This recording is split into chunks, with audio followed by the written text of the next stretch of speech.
Eu jogo frescobol.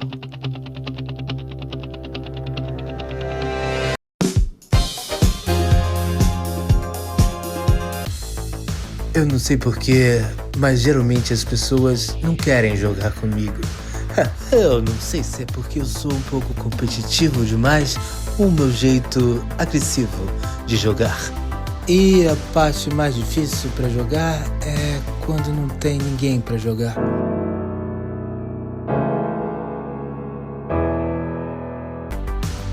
Na verdade, ele é péssimo.